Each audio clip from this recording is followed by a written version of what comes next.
Doctors should never be prescribing weight loss to anyone, ever, at any point in time. Hello YouTube, and welcome to the Body Honesty Project. My name is Lydia, and today we will be talking about should doctors recommend weight loss? Because according to the FatDoctorUK, medical weight loss talk is a non-starter. Now, of course, I have my own opinions on the subject, but why don't we start the TikTok?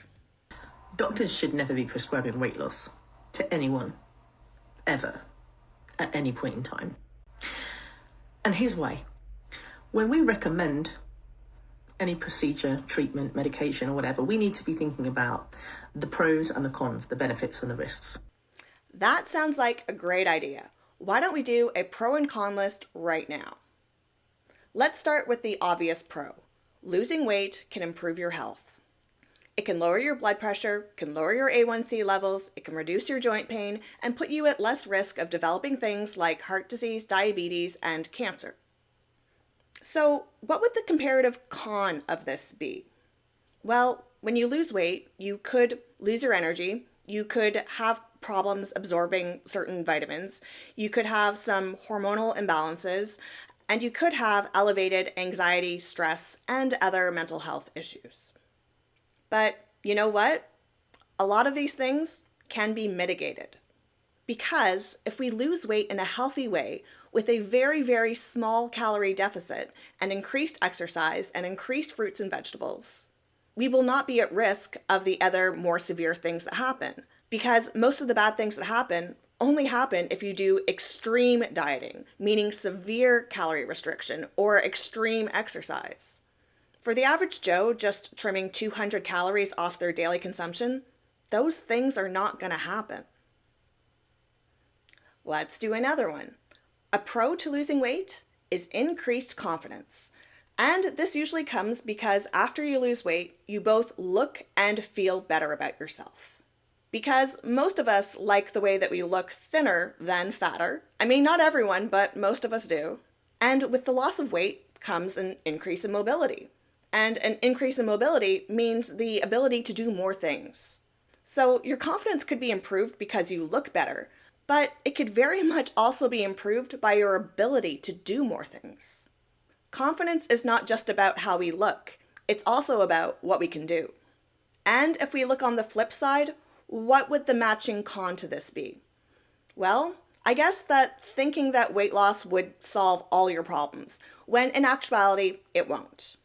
Because some people think that their weight is their only issue, and then after they lose weight, they realize, oh wait, I still have issues. But that doesn't mean that losing weight didn't solve any issues. I think that the mitigation here is to think pragmatically about your weight loss. Will losing weight make me richer, smarter, or more popular? No. But will it make me thinner, healthier, and more agile? Well, yes.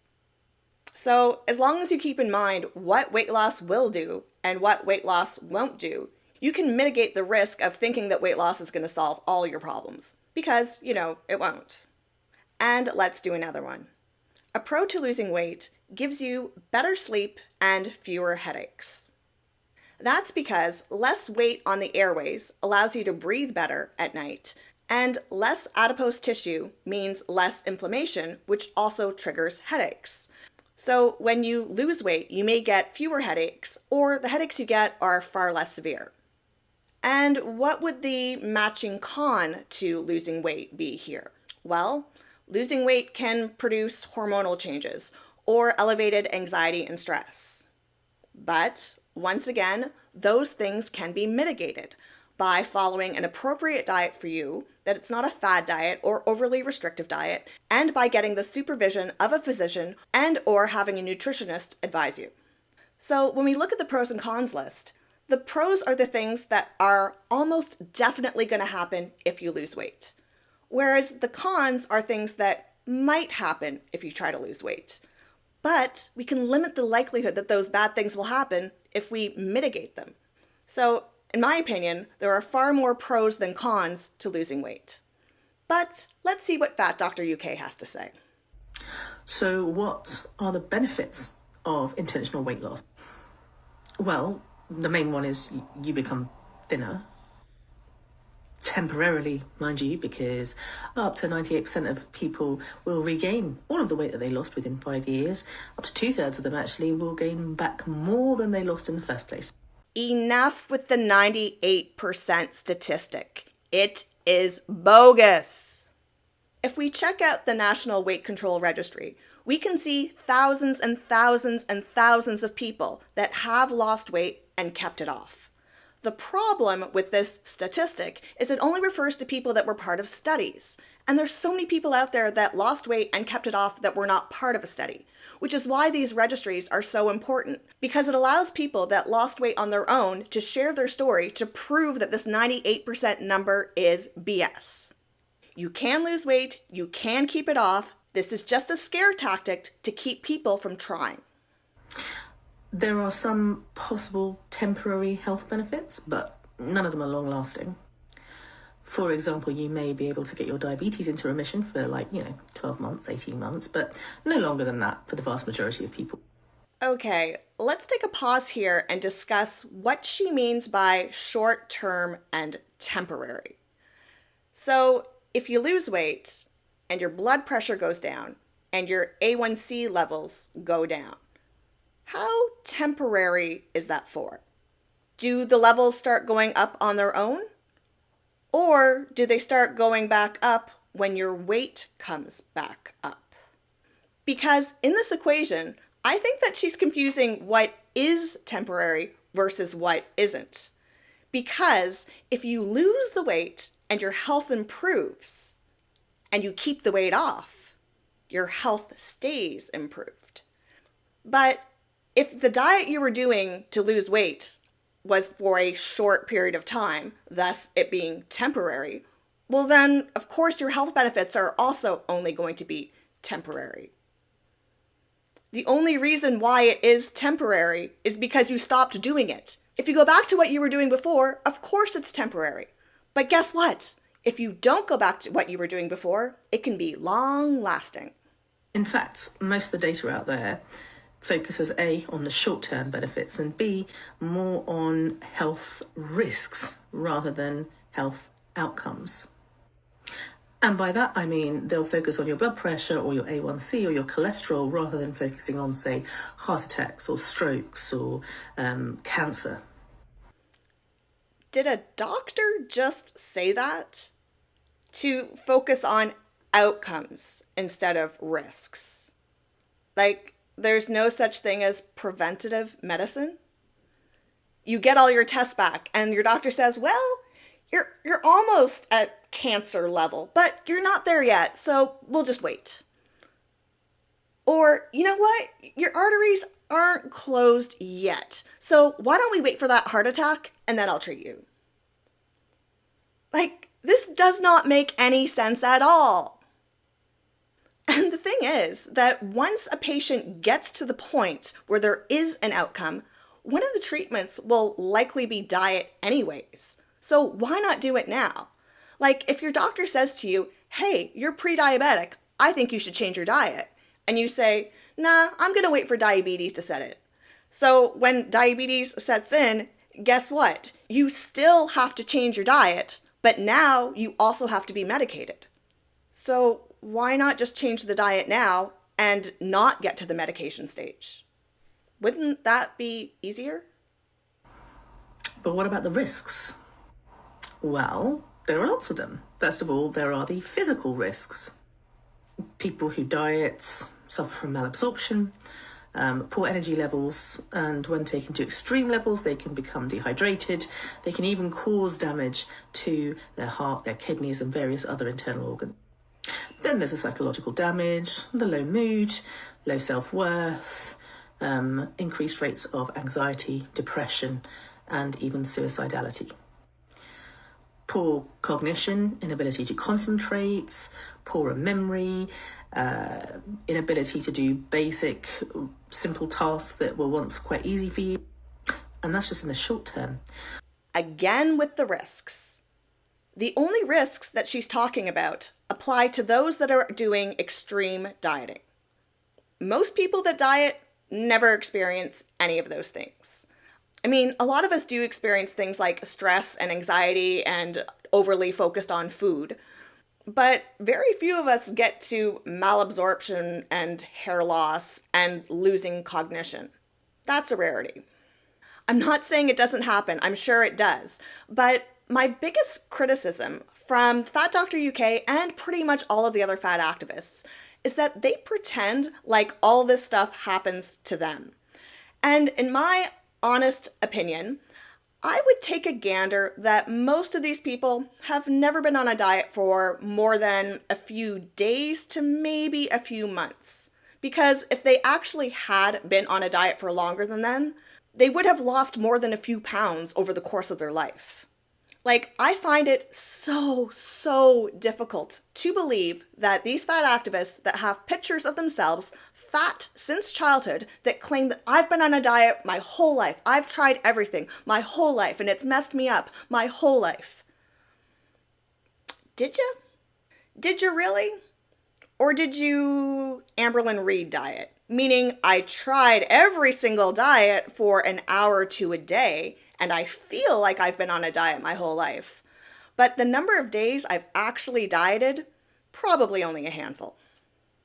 And it's these people that have actually never really tried dieting that love to spout off all the damages and all the dangers of dieting. I would take these concerns so much more seriously if it came from a bikini competitor or someone who actually has dieted themselves down to an unhealthy weight. Because they can speak from experience about what was unhealthy and what started to go wrong and what started to shut down because they took their weight loss to an extreme. None of these people have taken their weight loss to an extreme. They just like to talk about all the extreme things that can happen, but they've never put in enough effort to even make that a slight risk. So I find this all very hypocritical and nonsensical. What about the risk of eating disorders? The more you diet and the more extreme your dieting techniques, the higher the risk of you developing an eating disorder, which is particularly bad if you're a person with a bigger body, because that's also far less likely to get diagnosed and far less likely to get treated properly. Oh, the risk of developing an ED. And what do you have now? What is your relationship with food now? Is it normal to be eating over 3,000 calories a day? Isn't that an ED? So instead of fixing the disordered eating that you have now, you'd rather stay with it because if you try to fix it, you might develop something else. Make it make sense. And the whole living in a larger body means that you're going to get misdiagnosed thing really rubs me the wrong way. Because I don't believe that doctors are actually misdiagnosing people that are in larger bodies with EDs. I think that maybe they're partially misdiagnosing them. Because people like Tess Holliday that always spout off that for the world to say that all I'm doing is sitting around and eat when I'm starving was horrible. And that the reason that they're fat is because they don't eat enough. But then people in my life would say, oh yeah, I eat more than Tess. And it was almost like I wore it as a badge of honor. Has made a whole lot of people believe that that is the reason. Whereas a doctor that's diagnosing someone that's morbidly obese as someone that eats too many calories is correct. They may be missing the restrictive part of their cycle, but that doesn't mean that there's not an overeating part of the cycle as well. The thing that's really counterintuitive is hearing Tess say, she's fat, but she's starving her body. Our natural, what we've all been sort of taught to understand is the less food you give yourself, the less weight you're going to put on. And clearly there is an issue there that we need to understand. That still holds true, but you can restrict yourself from eating for days and then binge. And then eat the wrong thing. And hence the overlap with bulimia. Right. So it's about abnormal eating patterns all the time. But these fat activists don't want to hear about that. They only want to be treated for the restrictive part, not the other end of the circle where the eating happens. And because that's the only part that the doctor wants to talk about, they view it as a misdiagnosis. Then there's weight cycling or weight fluctuations, which have been shown over and over again to be detrimental to people in the long term. Dieting alone doesn't cause weight cycling. Weight cycling only happens if you gain the weight back. So if you lose the weight in a healthy way and maintain it, there is no weight cycling. Then there's weight stigma, which has been shown to be particularly detrimental to our health. Why is weight stigma mentioned here? I thought this was a list of reasons why not to lose weight.